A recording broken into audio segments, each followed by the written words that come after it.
Hey everybody, this is Gerhard de Beer, former Green Bay Packer offensive lineman, and you're watching Frozen Tundra Network with Bill the Packer fan and Packer owner Nick. Enjoy.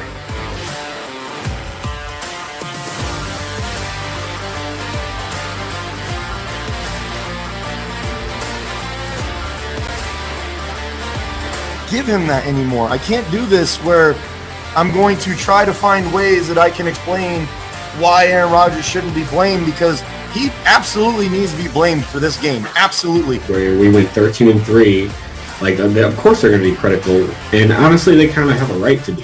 That's why I'm so disappointed as a Packer fan in Aaron Rodgers and even Matt LaFleur, because even though it was the special teams, it still falls on him. He does the hiring and firing. You know, they got Rodgers. I mean, they don't have to give up so much, and they don't got the capital to actually go after Rodgers, to tell you the truth. If Rodgers stays, we're going to most likely tag Devontae Adams, and then we'll work something out a little bit later.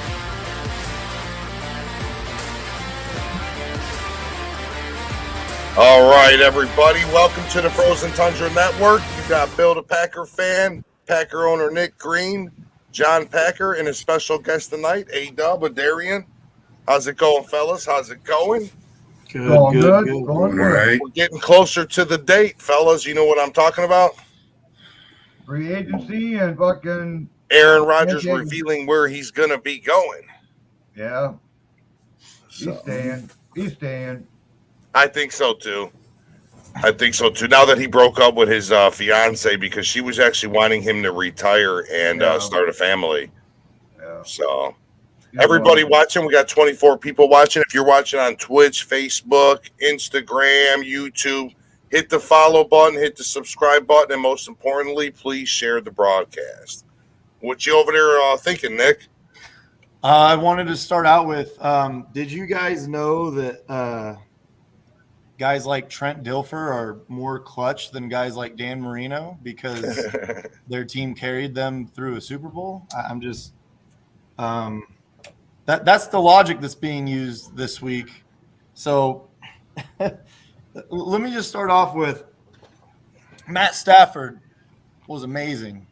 In the playoffs, he did really well. In the Super Bowl, he was very mediocre. How many times have you seen someone get their team in a position to win? For example, Josh Allen this year against the Chiefs, and then their defense did not hold up. A lot of times, right? Yeah. Does that mean that Josh Allen is a choke artist? He's not clutch because he did what he had to do to get his team in a position to win, and then his defense let it go? I'm just so yeah, Matt Stafford was great, but here's the direct correlation with that. Matt Stafford's defense stopped the Bengals when the Bengals had the chance to win the game, right? Yeah. Exactly.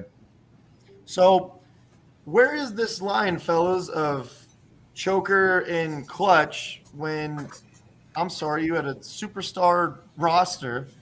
I'm sure you guys are understanding where I'm getting at. So A-Dub is our guest today. Why don't you start off? Well, when it comes to me looking at this team, every part of me feels like Stafford.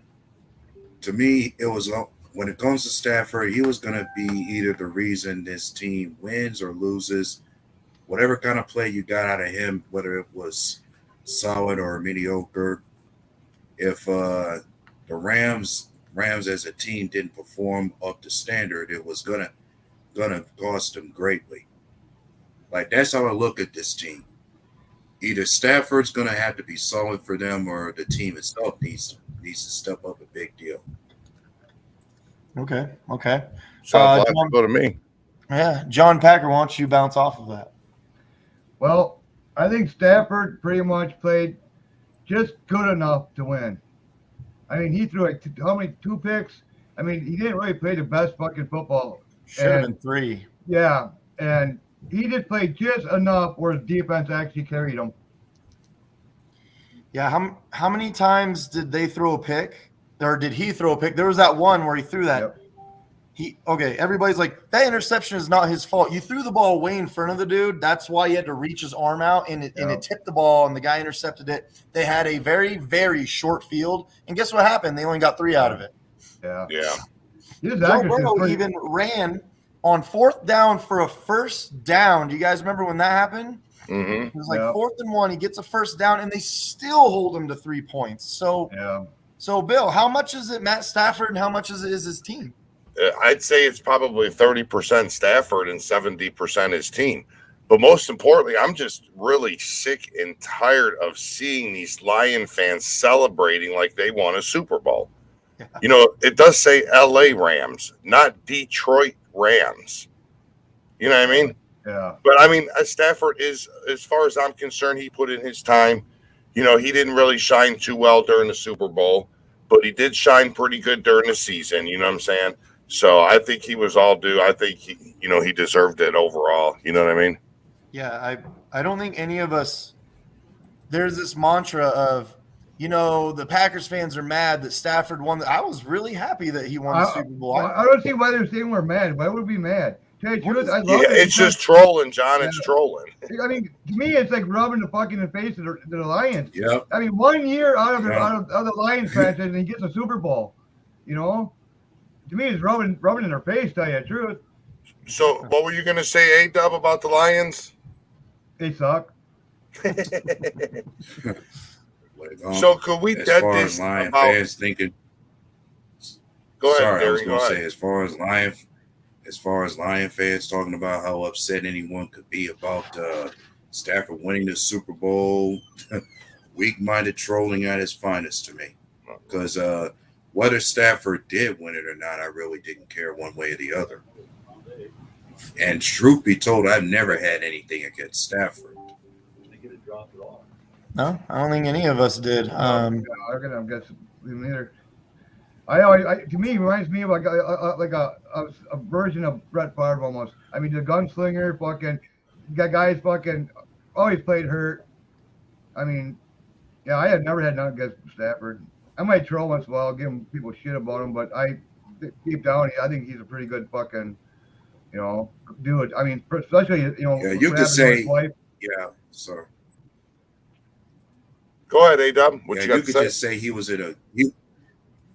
when it comes to your description of Stafford, you would say he was a decent quarterback in a bad situation in Detroit. Yeah.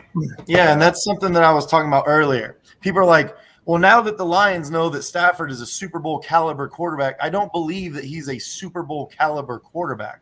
Right. I believe that he's a really, really good quarterback on a Super Bowl caliber team. That's the difference. And now, well, see, that's what I used to argue about with Tom Brady. Like, I'm not saying Tom Brady's Matthew Stafford. Of course, Tom Brady is probably one of the best to ever play the game. You know what I mean? But a lot of that has to do with his team as well. He always had a supporting cast. You know what I'm saying? Always. Just like when he went to Tampa, he handpicked Gronk and other people. You know what I mean? Yeah. So I mean, and now Lions are stuck with that. Rams kicked that Goff to the curb, and then they picked him up. Pretty much in that trade. Now they're stuck with Goff for a couple of years.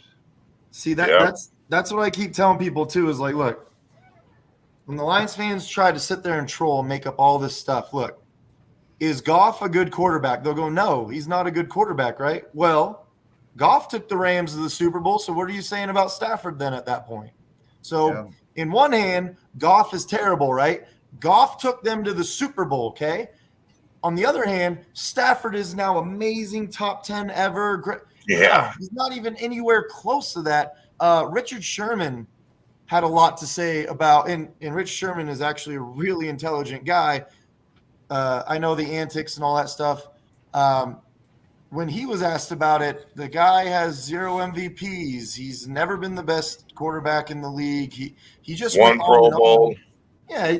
No MVPs. How are you going to put the guy in the Hall of Fame? First of all, he didn't even win the Super Bowl MVP of the Super Bowl that they won. Yeah. Yeah. It just kind of blows my mind. I think Stafford is wonderful. He's a great quarterback. But my goodness, people, come back to reality for a little bit. Exactly.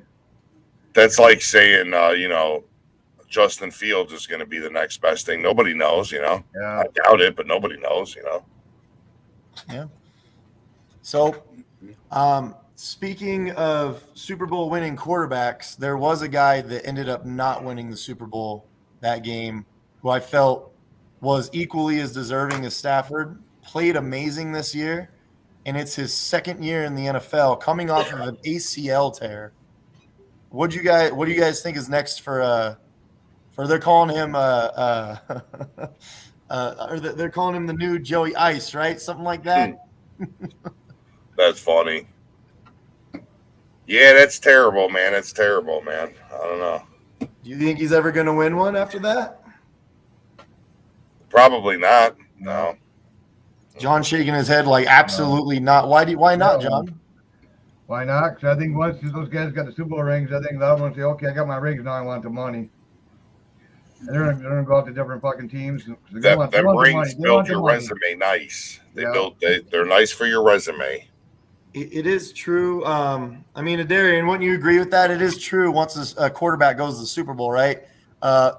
If not the following year, the year after that, he's going to be off his rookie contract. I believe he's probably going to ask for a lot. Yeah, I'd say so. They will eventually be asking for more. To which boggles my mind about mine. It always reminds me about when all these QBs come into the NFL, they play good enough ball, and then as time progresses, they always had these big contracts come in. And when the big contract comes in, it cripples the chances they have to get the supporting cast they need to maintain the success they always want. Yep. Seems to be a pattern going on in the NFL for almost every team. Yeah. 500 million and fucking look at him. Sure, he still plays good, but he didn't make the playoff. I mean, he didn't make the fucking Super Bowl. And then in the Super Bowl last year, he looked like dog shit. And I agree. You brought up a good point. Next year, I do not expect the Rams to be. I don't see it for these following years. Like, they're going to start losing a lot of guys. I mean, AD's already talking about retiring now. Sean McVay is talking about retiring, which then propelled Stafford like, hey, maybe I'll retire. Like, all these guys are starting to think like, this was the one time, the one chance we had. I think they captured it, and I think they're all ready to.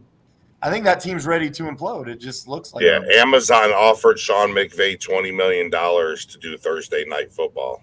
Wow, that is. Yeah. So, and he knows what's going to happen here in the next year or so. Yeah, exactly. So they're going to be fucked on salary cap, draft picks. So he don't want to be known as playing for a shitty. You know what I'm saying? For them shitty years. Makes sense. You know what I mean? Yeah. So. Yeah, see, and just like, I mean, I think everybody can see the writing on the wall. It's not even that it's going to have to be a rebuild. It's the way that they have ruined their salary to win this one Super Bowl. Hey, I get it. And draft picks. And they've lost all their draft. So I get it. You won the Super Bowl. That's the goal, right? And I would be happy to win a Super Bowl and then move on if we could. So. Right. I think it's going to be an implode and then a rebuild. It's going to be a few years of like, we can't do anything now, and then rebuild. So, it was a great Super Bowl, though. What did you guys think of the halftime show? I thought it was dope. I thought it was all right. Yeah, I mean, in the beginning, Snoop Dogg's sound was messed up a little bit, though, but they obviously fixed it pretty quick. So, I thought it was wonderful. I thought it was overhyped and didn't live up to that hype, but I thought it was great. Darian, what'd you think? Well, personally, for me, it made me think about reliving childhood memories all over again, as far as watching artists I had grew up on perform at that show. Yeah. And what's crazy is 50 Cent looks like $1 now, though. he picked up pounds. Which some people would take as an insult to say, hey, plenty of folks will not look the same as they used to 20 years ago. Yeah. I mean, just look at Nick from just a couple of weeks, you know what I mean? The Packers have gotten me to stress eat, so the pounds are packing. He said stress eat. But in other news, there are a few other teams that made some changes. I saw that here's a perfect misconception. The the Vikings fans are trying to say Deshaun Watson wants to play for the Vikings when really Deshaun Watson just wants any team that exists to take them out of there. It's not, he's not sitting there like, please, Vikings, please take me. It's anybody that will listen to me, please get me out of here. Do you guys think that Deshaun Watson is going to the Vikings? No. If he does go to Minnesota, they're going to have to fire every massage therapist on the team. I mean, will he even be? Will he be able to get another massage? Like, I think that part of your career is kind of out of there, boss. No, What do you guys think? You think Deshaun Watson's going to the Vikings? No. I think he's better off going to Steelers or fucking Miami or something. Yeah. So something I could see realistically happening is somehow getting Russell Wilson out of Seattle and the Texans using Deshaun Watson to do that. I could actually see that happening. Yeah. Like a swap. Yeah, I'm sure there'd have to be circumstances. First of all, Deshaun Watson's a lot younger, so the Texans are probably going to ask to take on Russell Wilson's salary for one, and then to give you a younger guy. They're probably going to ask for a certain amount. Well, they were asking like 3 number 1 picks and and number 2 or something like that. And they were asking an outrageous price. And as far as that trade goes, you can expect something else being involved, like some draft picks will have to be involved in that trade also. I think you're outrageously wild for thinking you're going to get 3 first-round draft picks for anybody at this point. I don't care who you are. You're not getting 3 first-round draft picks unless there's only one guy I can think of, and his name is Patrick Mahomes. Literally the only guy I can even think of at this point. I don't know. Rodgers might get 3 fucking number 1s. If someone does that, they are ridiculous. Yeah, but back-to-back MVPs, everything. I mean, guys. I mean, come on. And but what team's also ready? And one thing is, if Rodgers is playing at a very high level, given his worth to Green Bay, you'll have to consider giving up some picks, and not just that, some pieces off the team has to come in as well. Mm-hmm. Like Rodgers will not be traded for cheap to anybody. And not even that, he don't want to go to a non-contending team. Yeah. So now the team that's contending has to have draft capital and salary cap to cover his new contract. Exactly. If Rodgers was 27 or something like that, I could see it, but he's 38. There's no way you're going to get that much for him. Yeah.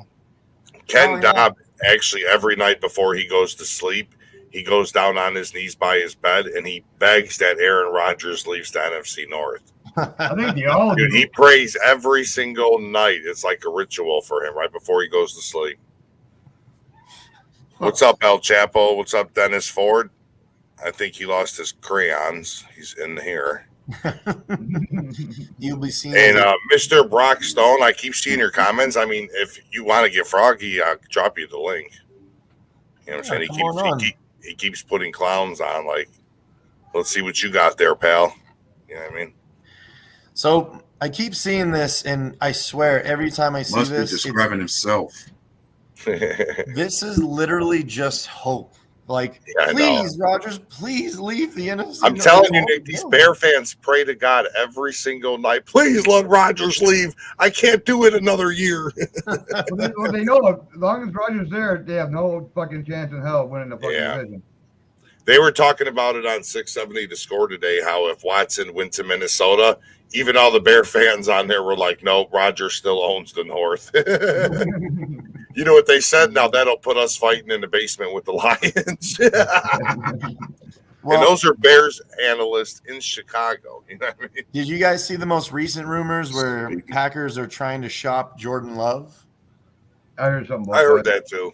I've seen. What would they get for him? A 6 or 7th round pick? For one, I don't believe it's true, but I don't think so either. Yeah, for 2, I mean, Bill, what could we really get for him? Like, probably not much. Maybe a bag of hot Cheetos and a 20-ounce can of fucking King Cobra. I don't know. Not much because there's no game. There's no nothing to look at. No film. No nothing. I don't know. Yeah, Bears might want him. Bears might want him. You know, that's he'd be a starter if he went to yeah, Chicago. that's what I'm saying. Yeah. He'd be a starter if he went to the Lions. Like, You already know the system. Yeah.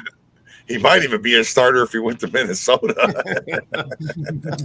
Or what about the worst AFC team that you could think of? He just might get a starting job there. I think that he would be good still sitting behind Rodgers because I still haven't seen enough to judge the man. You know what I'm saying? Yeah, exactly. Right. So, well, I dropped the link, so anybody that there's does the want link in the comments. just so you know, though, we have control over who comes in and who goes out, so it's really going to be selective. So Brock, he's saying to come on, pretty much, buddy. Yeah, and make We sure need, you put your we, face we need paint a good on. laughing. So anyways, we're going to move on.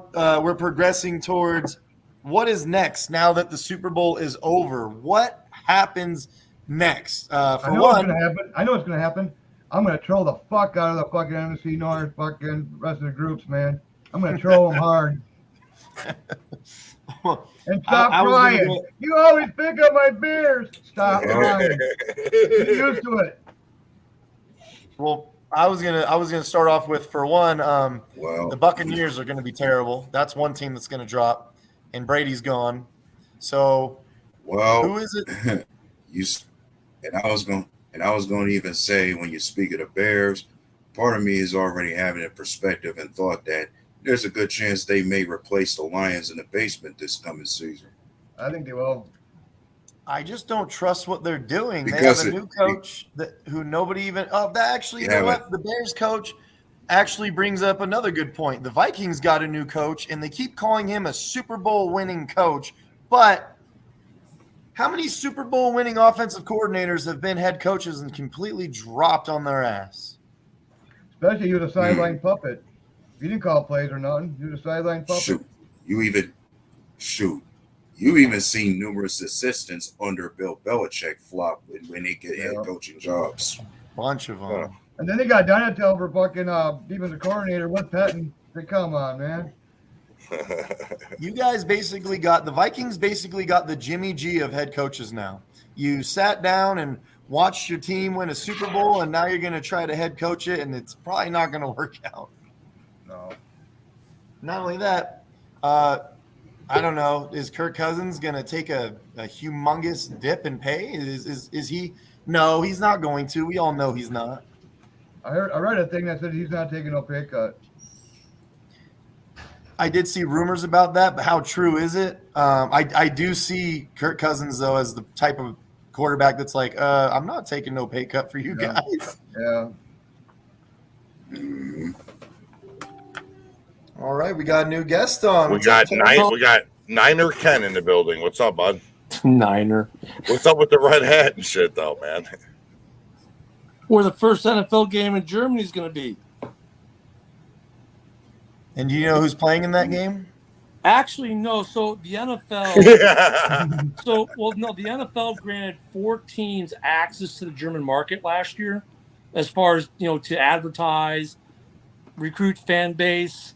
Believe it or not, one of them was not Kansas City. I saw 4 teams. I can't remember which 4 they are now. I thought it was Green Bay was one of them. Well, Rodgers had revealed that Green Bay was one of the teams for Germany. Yeah, that's what I heard too. He said, "I'll see you there next year." So that's a hint that he's coming back. And then he said it in German too. Yep. So Can't hear you, Ken. got your mic muted, Ken. I just warning you guys. There we go. Can you hear me? Fans with technologies is not good. Amber Alert. They were looking for Bill, so you know. Hey, Ken, you're frozen, No, bud. I can't hear you. Let me refresh. Okay, we got somebody else here. We have a guy by the name of Bump Darcy. Hell no! It's Sinead O'Connor. You guys put the link in Twitter. Isn't that the guy that plays for the Grateful Dead? It's Ozzy's half brother. So, Darcy, why don't you continue the conversation on what we were talking about and I'm not going to say that Stafford didn't throw a great pass, even though right before that, he overthrew a guy wide open in the end zone, and then they threw 47 flags within 7 seconds. But Stafford did throw a good ball to Cup. It was at a clutch moment that you needed a touchdown, and I get that. But how much was it that Stafford is just so clutch, and how much was it that the Rams and their defense was actually that good? Well, that's the whole key, right? It was all mostly defense. Realistically, Joe Burrow was the most sacked quarterback in the NFL. Like, how are you going to live and die in the NFL if you're getting sacked, pressured that much? And that's why you draft or bring Hendrickson in. And they were a crappy team last year, right? That is a great point. I don't care who you are. You could be the greatest quarterback that ever touched a football. If you get sacked the most times in Super Bowl history, I can't believe that you only lost by 3. Yeah. How you doing, D?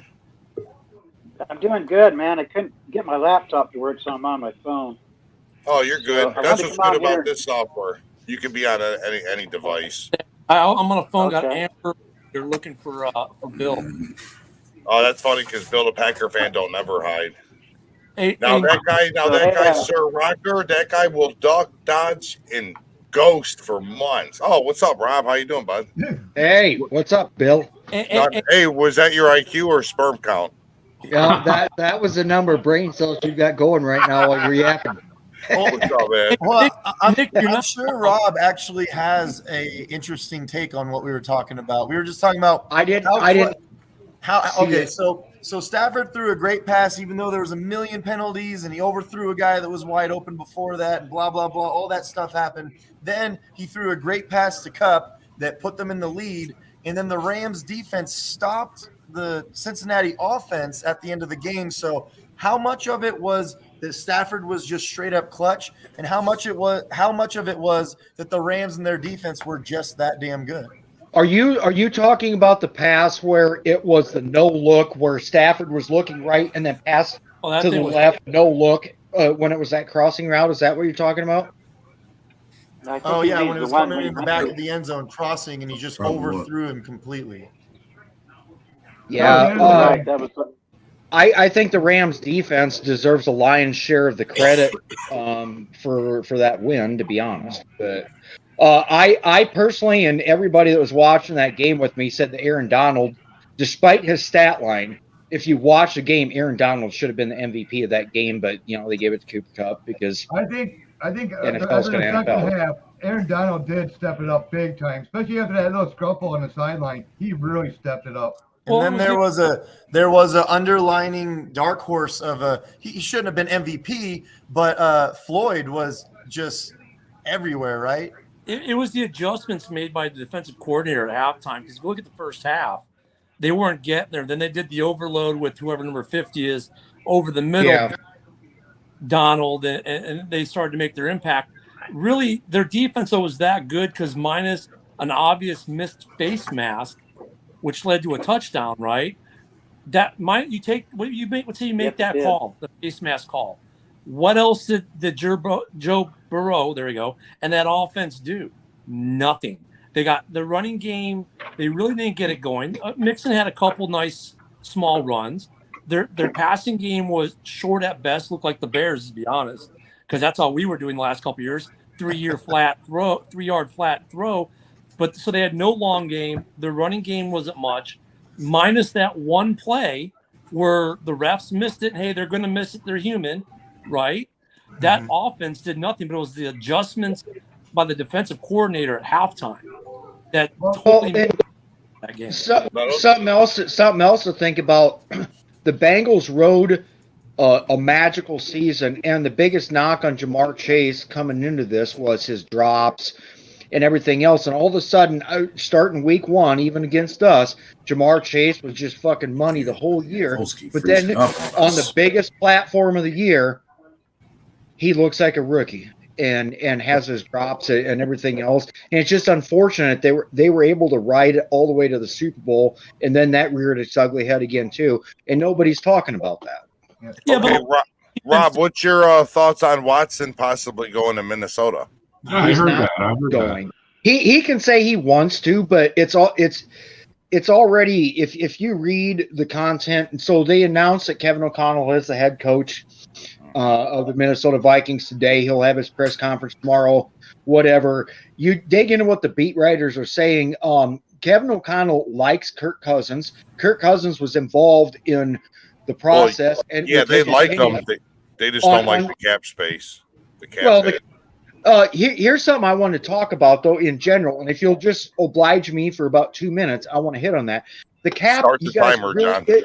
I was actually going to talk about the cap more towards the Packers because everybody's saying the Packers can't bring back Aaron Rodgers. They can't bring back Devontae Adams because $45 million, blah, blah, blah. I'm telling you guys right now, you can do whatever you want with the cap.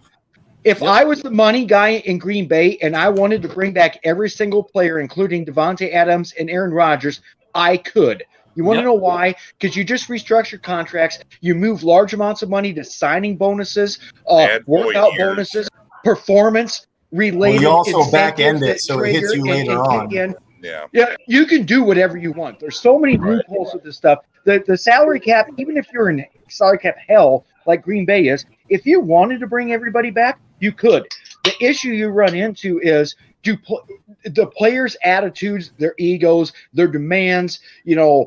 That's the hard part. The money part, that's easy. Cousins, we already know he's going to restructure for 4 years. They're going to dump a bunch of it in a signing bonus. They're going to clear up cap space. Everything's going to be good. We're stuck with him for a while. Right. And I like Cousins. I do. I think he's the freaking saving grace. No, but there's he's better than average. He's better than average. I don't think Deshaun Watson brings anything to the table that's going to outshine Kirk Cousins. And he brings 3 semi-trailers full of baggage up there. I don't want all them red flags up there. Now, if you offered me Kyler Murray, I think that's an even over exchange. But Kyler Murray, he's going to get paid. He's going to get paid. But, get mad and just delete all his Viking stuff from his comments one day. Kyler Murray is the biggest crybaby in the NFL. Yeah, I seen that shit too. Let me delete my team from social media. All right, hey Ken, what's your thoughts on Detroit Lion fans celebrating the Rams like they won the Super Bowl as well? Hey, what's your thoughts on that, Ken? With Evan Stafford being there, that's as close as they're probably ever going to get, right? Well, they did hang a banner for quarterback winning the Super Bowl. I mean, the thing about Stafford and Kelly Stafford specifically in her interview, they've all said such great things about the people of Detroit and how they have a connection with the people of Detroit, especially for her when she had her issue. She needed surgery. So I mean, let's not act like there's not a lot of love between Detroit fans and the Staffords, and the Staffords reciprocated. So you wouldn't call them bandwagon fans if they had a Detroit Rams Super Bowl shirt on? You know what's ironic, Bill? Did you see the ratings for the Super Bowl broken down by city? So the number 1 rating city was Cincinnati. Number 2 was Detroit. LA wasn't even in the top 10 for ratings for the Super Bowl. I mean, so they supported the football market's very well there. So I mean, you got to give them a little bit of respect for that. I mean, and this is a case where they followed the player, not the team, I think. All right, well, let's ask Joe, the Raiders fan. What do you think about Detroit celebrating like they just won the Super Bowl? What about last year when Darcy was wearing his Ndamukong Suh jersey? Man, I think they should probably hang themselves. Oh God! Damn. I mean, I'm not like obviously. No, they hung a banner instead.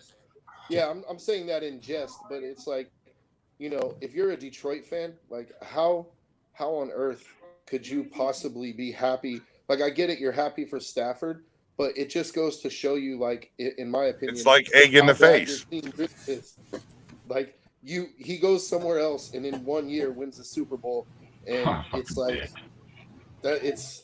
I mean, come on. Yeah, but I mean, if you're a Giants fan, though, doesn't that exemplify what they've been saying about how bad ownership / management of their franchise is, that they let him go to LA and not even that, Ken. He did it in his first him year go to LA. They traded his first year too. Let Darcy argue his point real quick. I want to hear this. First round pick, 2 first round picks and a third. So realistically, we are gonna fucking own your asses. Holy fuck! I And don't the even first fucking pick get. is fucking the last in the first round pick. It's actually the second round pick. Can I say His credibility is shot now. John, here, put me And on then the you're big paying stage. the first John, round fucking I gotta money. put my Can I fucking say When glasses the on for last you, baby. fucking, when the last Hey, we got Holy Sinead O'Connor fuck, live. John. You're Hey, a can I fucking say something? delusional You're better off fucking trading Packer that pick. slappy. You're better off trading that pick. Darcy, overpaying the fucking Lions first aren't round going to be pick. good next year, and the Rams are imploding. So both your teams are going down. Hey, So Well, that's better. The Rams I got a implode question because for you, they get a Packer better fan. pick. Hey, the I got only a question. Go ahead, I Rob. got a Go ahead. question. The only way the Lions are going to own the Packers is if they buy stock. Well, But okay, so this is not comparing apples to oranges because what I'm about to talk about was within the NFC North division. But did any of you Packer fans, when Favre went to the Vikings in 2009, kind of root for Favre because you wanted to see him go and get another ring because of everything that he'd done for your franchise, or were you like, fuck this guy? I'm not gonna lie. A little piece of me died, and I went. I can't stand this guy now. I pretty much. I loved Favre my whole childhood, and I got to tell you, this was one of the worst things I've ever seen in football history for my football history, and I just absolutely went. Favre, I just don't like you anymore at that point. I just don't. Yeah, see, I was the same way when he left and he went to Minnesota. I kind of was like the same way, like, fuck him, man. That's shady. You played this retirement game and then you went somewhere else and played. But then again, at the end of the season, I fucking died laughing, bro. Like, dude, I thought I was going to blow my back out. I laughed so hard because not even him could help Minnesota get a ring. You know what I mean? Bill, though, how'd you feel when he went to the Jets? Because he went to the Jets before he went to Minnesota. We ain't care. Yeah, you know, whatever. We're not going to have to really deal with him. But when he gets traded back into the North, you're like, well, that's kind of shitty. Okay. You know what I'm saying? Now, Rob was happy. Rob was happy than a motherfucker, I bet. When he retired, I then went, okay, now I can start loving Favre again. He did bring us a Super Bowl. It took a while. It took me a while. Yeah, me too.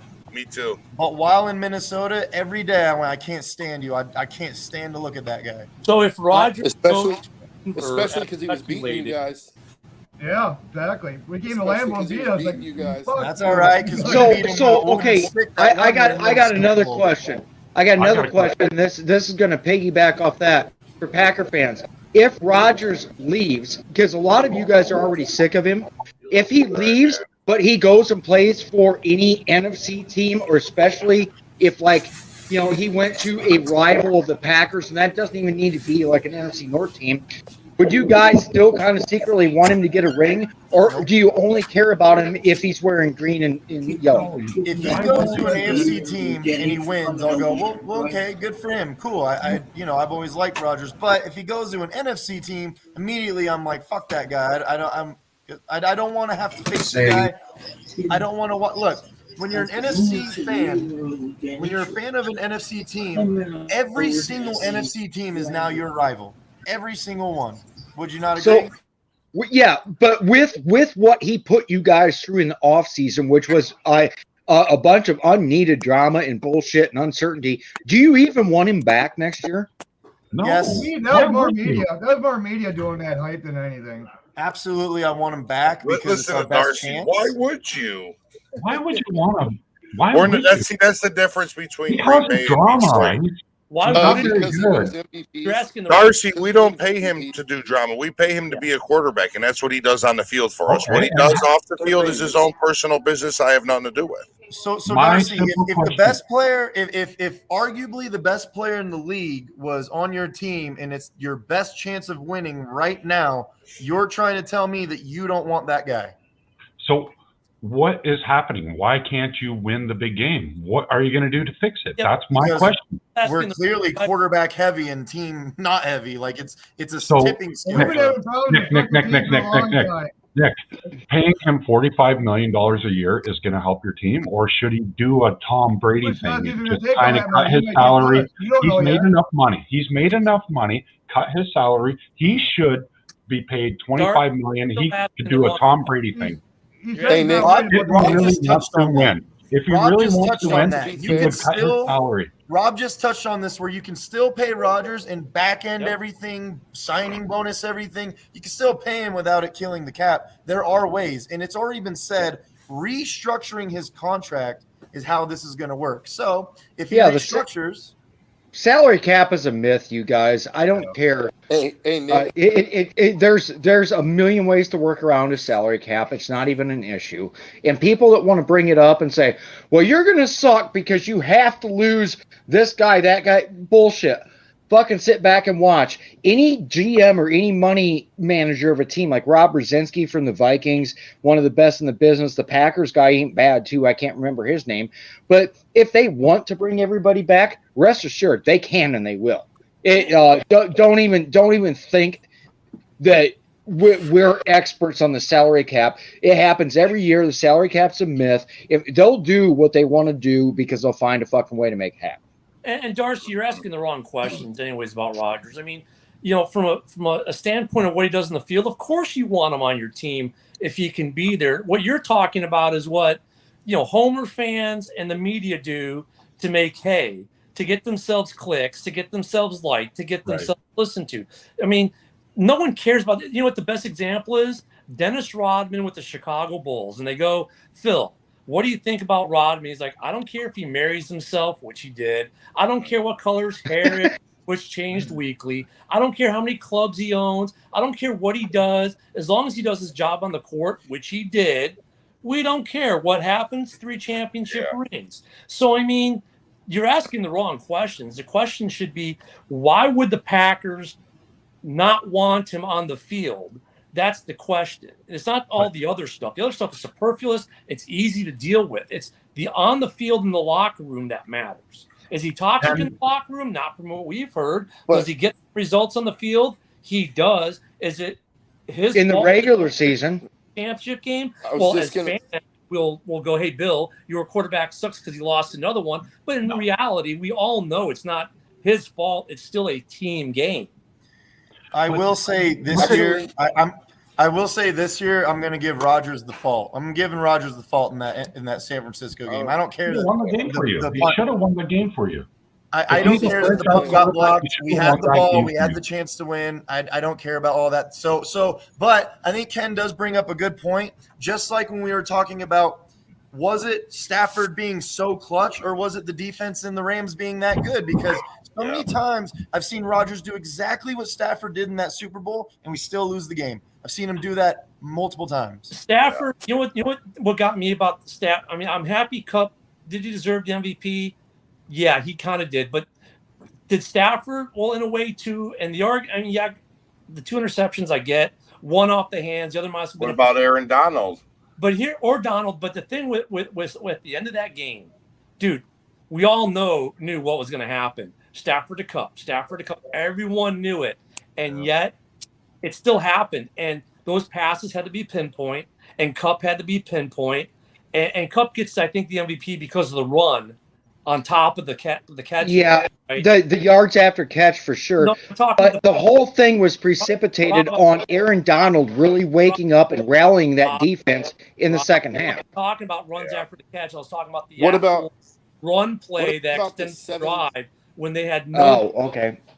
I think he had more rushing yards on that one run as an average than anyone else on the Rams the rest of the game. So, I mean, Stafford's no-look pass, by the way, was a thing of beauty. Now I saw it from a different angle today.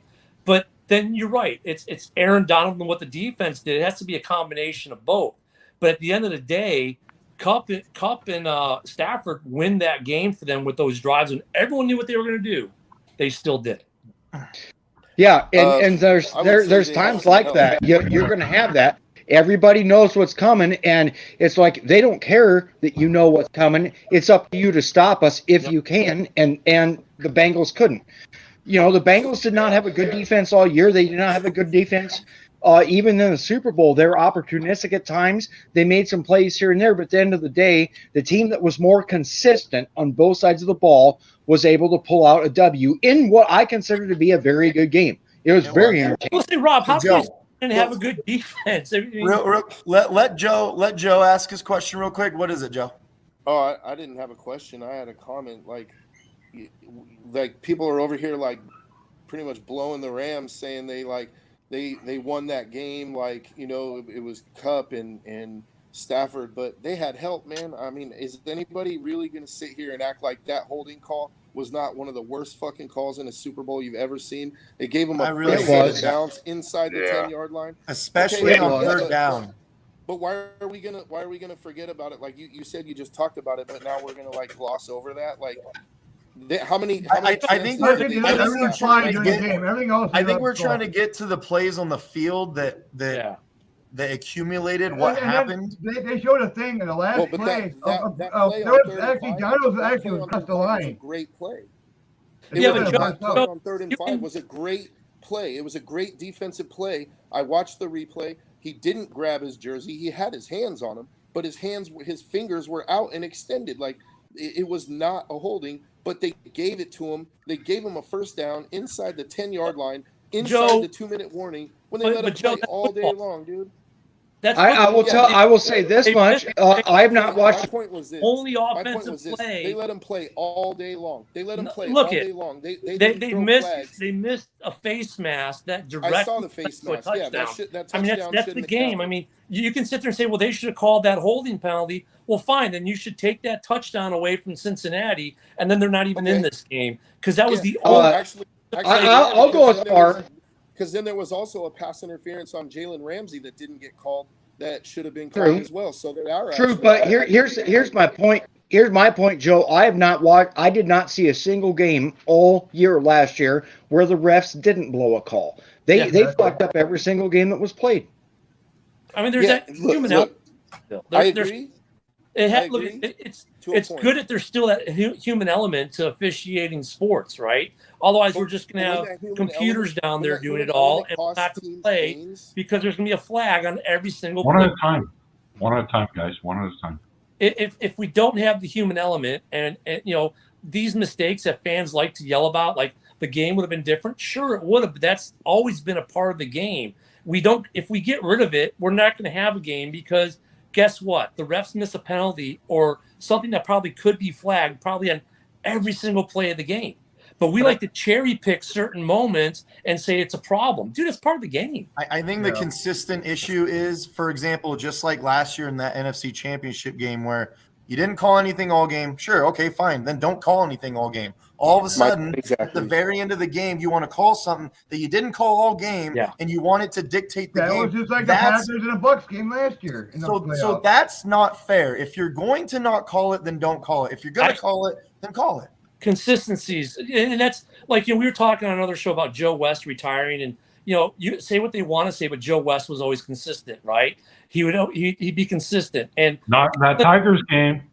But it'd be consistent in the game. And I think as long as the referees are consistent, like you said, Nick, in what they call and don't call, we don't have a problem. But there's still always going to be that fan who's going to cherry pick that one play that they're going to cry that they should have won the game, but the refs handed the Steelers a game against the Bears. Yeah, they made a bunch of bad calls, and they were inconsistent. Got it. But hey, at the end of the day, it's still the game. You got to overcome it. It's always been a part of the game. It's not something new. I mean, and we can't. There's some merit to what you're saying, Joe. I get it, but you know what I'm saying. We can't laud or disrespect based off that part of the game because it's always been there, and it's a part of the game. You're right. It's always been there, but the problem is, I don't have a problem with bad calls. Like, I'm a Raider fan, dude. I've lived my whole life with bad calls. And, look at the Tuck Rule game, right? The Raiders had the ball after that. They should have won. If they really were going to win that game, they had opportunities in overtime. They could have went, or in the fourth quarter, they could have went down and scored, and they didn't. So I don't blame the Tuck Rule, even though it's a terrible call. My point is that, like Nick said, if you're not calling shit all game long, and then in the final minute and a half, when the game is on the line, you're going to call something that gives them a fresh set of downs. It's not that penalties are being called. It's when they're being called at the most disadvantageous times to one particular team. And I'm not a Bengals fan. I don't care. Like, either way, I'm not a Rams fan. I don't care who won. But my point is like it creates a disadvantage for one team or another. And you're right about the human element. But come on, did anybody here watch that 3rd and 5 holding call and say that should have been called? Like, that was a terrible. It's not even that it was a terrible call. It was intentional, in my opinion. It was Well, an it's just like that intentionally last play, the very last play. Aaron Donald's had helmet was across that line, and he never got called. Is one of the Packers players already gave their opinion and said one of those calls should have not been made. Yeah. And Devondre That was that Campbell, holding call yeah, that he's Devondre talking about. Campbell, he's saying Devondre Campbell, even he argued that call should have not ever came. If he would have tugged the jersey, I can understand it, and I'm with it. But he had his hands on his hip and his fingers were extended. There was no jersey pull. There was nothing that interfered with his route in any way. It was one of the best defensive coverage plays I've seen all season long, and it was taken away. With the refs, with some of these calls like that, it's hard. I mean, it's a hard judgment call because I think some of it they look at the spirit. Like you said, the part that you said was key didn't change his route. But if the official felt that it did change its route, that's probably why he throws the flag. And you know what? The thing sucks, but is also good, not reviewable, right? I mean, it sucks that's not reviewable because that one probably would have been overturned. But at the same time, thank God it's not reviewable because, my God, the amount of reviews we keep doing. Like I said, now we're getting to the point where why even have refs? But so that brings me, Ken, that brings me into my next question. Really, realistically, Bill Belichick brought it up 10 years ago at the competition committee meeting. Should all penalties be reviewed? And you only get 3. And if you're right, you still get your challenge back. If you're wrong, and New York says, no, that wasn't a face mask, then you lose a timeout. What do you guys think about doing that? I think international soccer probably uses review the best. It's the coaches have no say. Okay, it's at FIFA's discretion. I mean, they can ask the ref, "Hey, we want VAR," and the ref can then decide to either do it or not. But VAR is only used for certain things, kind of like the NHL uses replay, basically to make sure a puck crossed the line, right? I think if we get to the point where we just make everything reviewable, everything challengeable. But you only have 3, though, Ken. You only have 3. It's still. What I think they should do? 2 is one too many. Okay, John, I haven't heard you in a bit here. What was it? McVay didn't use a challenge almost all year till the playoffs, and he lost both once he tried. I mean, challenges, I think, and some stuff's already so automatically reviewed, right? Scores are automatically reviewed. Turnovers are automatically reviewed. Penalties. No.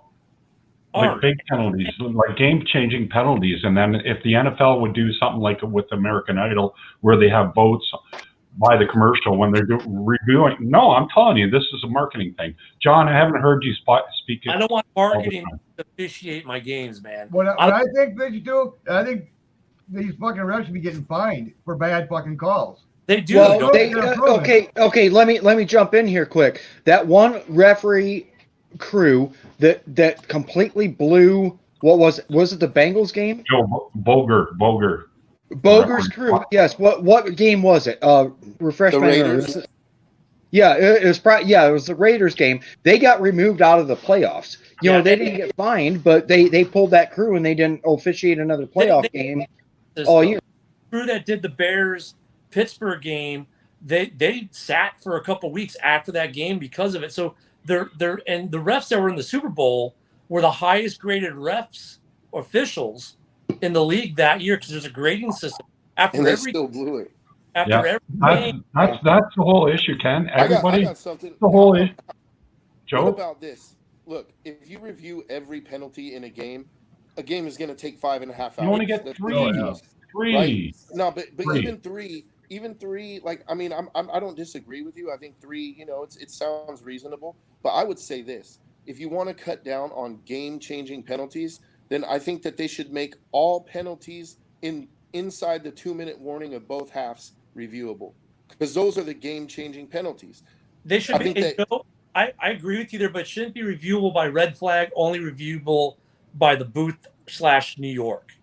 The coach shouldn't have the opportunity. It should be where the booth says, wait, stop. You guys made an error. I think that would be better, because everything under 2 minutes. No. Then you're going to get But here's the thing with New York. New York was supposed to serve a purpose to be the thing that righted the blown calls. I'll go back to the very first game of the year between the Bengals and the Vikings. Overtime, Dalvin Cook clearly down, and it was not a fumble. New York still failed to reverse it. And then every single game from multiple teams throughout there all year, it's like New York doesn't have the balls, or they're scared to actually reverse a blatant blown call on the field. New York was worthless this year. Let's just face it. Yeah. They didn't get a damn thing right. That's why the coach should be able to challenge it. It's within the NFL policy of who they've got reviewing or who they've got in there doing it or something. Rob, I mean, can I step in here real quick? Because back when the teams actually had their own review policy, you guys remember the game against Chicago and the Calvin catch that fucked the NFL for about 6 or 7 years until they could get it right? Do you remember that? Yeah. Chicago decided that Calvin did not catch that ball, even though he went up, came down, hit his buttocks, hit his elbow, placed the ball on the ground, and lifted himself up, and it dropped, and it was not a catch. It fucked the NFL for years because they had replay in their own stadiums by their own fans. Well, but that wasn't a replay issue. That was a rule issue of completing the catch, if you want to believe that. Yeah. And it changed the NFL. It changed the NFL. It did. The fucking rule. Actually, you know what's funny? It's changed a lot of what we consider to be a complete reception. And you know what? Look, for every time that one of us feels we get screwed by something like that, we also benefit in other times. Like, it's really easy for us to cherry pick the instances where we feel robbed because, it should have been a reception. Okay, Ken, was that a catch? I'm a simple question. Thank God that wasn't a reception for the other team. Ken, was that a catch in Chicago? You're a Bears fan. Was that a catch? The way I see it, that was a catch. The way the rule was at the time, it wasn't. Do I agree with it? No, I'll take the W, thank you. But there have been other times where that's hurt the Bears in a similar situation. So, I mean, every time we want to complain about a rule like that, there's a time we've also benefited from it. It's imperfect. The game is Not never the Lions. perfect. Not the Lions. The Lions never rule from a benefit from our new rule change. Never. Okay. Put the crack pipe down that Uncle Joe gave you, because every team has benefited from that rule in one way or the other. Look, at that game is so easy to pick because it literally cost you a W. It literally cost the Lions a W that day. But the Lions have benefited from a reception that was ruled not a reception, like all of us. The Raiders have, the Vikings have. And by the way, Joe, I've been a Raiders fan and a Bears fan my whole life. So, you know what I'm saying? I mean, we've all benefited, and we've all, gone, man, that was wrong. Right. And I just drawing the biggest brain fart and the most obvious player, but the Cowboys wide receiver in Green Bay ruled not a catch. Bryant. And that, yes, Des Bryant. Des Bryant. The Des catch, was that a catch? In my opinion, absolutely it was. I even go back to the 2009 season, or the 2010 season. Favre in Lambeau, very close game, threw a touchdown pass to Visante Shenko in the end zone. Absolutely a catch, but because of the Des Bryant, Calvin Johnson thing, it was ruled not a touchdown, and the Vikings ended up losing that one. It's benefited all of us, and like Ken said, it's benefited us, and it's also killed us at times. Because a catch that could be a catch, that's no longer a catch, is this. Rob goes up for the ball in the air to catch it. Joe pushes him out of bounds before he gets an opportunity to get anything on the ground. Back in the day, that was considered a catch because Joe forced you out of midair. In today's league, that's an incomplete pass. Exactly. Right. Yeah, the league rules have changed, and that's what we're getting too in. Like we're breaking down like the catch rule and stuff like that. But the original thing that we were talking about was the incompetence of the refs. But I mean, so look, this was probably the best graded crew in the NFL this year, and they still fucked it up. It's the Super Bowl, Ken. It's the Super Bowl, dude. Like, look, you can fuck up every game this season. We have the benefit. You cannot fuck up the Super Bowl. But Joe, we have the benefit of 20 different camera angles The And so official do who makes the they. call Like, has the benefit of live action, split second, one angle, and who knows what they perceived And from most that. of them are all about 50 or 60 years old. They got bad eyesight. I was going to go there, John, but yeah, maybe that might be true too. So, I mean, we have the benefit as fans of looking at it from 50 angles and super slow-mo and to zoom in on things. Dude, that guy's seen it live and has a tenth of a second to make a decision. And we don't. God, I but think New he York smoked a has lot of those. weed. New Those York refs has those smoked a same lot of angles. weed. Did you see that? I don't know. Can't remember. New York has those same angles, dude. New York could easily buzz in and say, "Hey, no, that's actually not a pass If that interference was a penalty." reviewable call by New York, sure they could have, but it's not a reviewable call. But that's what. But again, we've discussed how New York has failed miserably this entire season on just about every chance that they've had to make things right, and that's an NFL problem, and they need to figure that out. Especially that pass. I mean, rushing the passer, hitting on a passer, quarterbacks. It's like some are attacky. Like, come on, Some hits, that's a flag, but some are You just brush their shoulder pad. yeah, Too. yeah. Or brush your helmet just a little bit with your Yeah. hand. Oh, that's a flag. I mean, look at fucking Justin Fields. He got his fucking head knocked in. There was no flag. Like, what the hell is up with that? And not only did he get his head knocked in, they knocked his helmet off. Yeah, and it there was wasn't no flag. no penalty. You're like, wait, I can just breathe on Aaron Rodgers. Funny, I'm gonna get 15 yards. They're gonna literally helmet to helmet so hard it knocks his helmet off, and the refs look at him like, man, that might have hurt a little bit, and you're not gonna throw a flag. I mean, the consistency within the league. It's not just. I think that our biggest problem as fans is it's not consistency for a set crew for that game. We look at it as consistency over the entire league by every crew for every game, and that's the problem. Like in that game where Fields got his head knocked off, were they consistent both ways? And the answer there was no. So it's a bad example in a way because they weren't consistent. But in some games you watch, they are consistent with it.